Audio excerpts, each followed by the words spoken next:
After scanning, you get the scan is automatically assigned to the actual selected customer, and it's also using the first name and just increases the scan name. The last scan I did was Alfred 61, so the next one is now Alfred 62. So as in the actual system, you can just select here, and we see I have a problem here with synchronization, but let's forget this for now. Synchronization of projectors.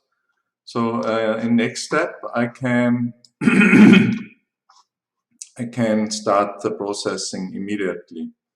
So when we start this, we are downloading the actual photos from the scanner, and we are also creating now the customer record and a product record on Shopify immediately. This means you can order a scan already before it's processed, so you don't have to wait till final processing.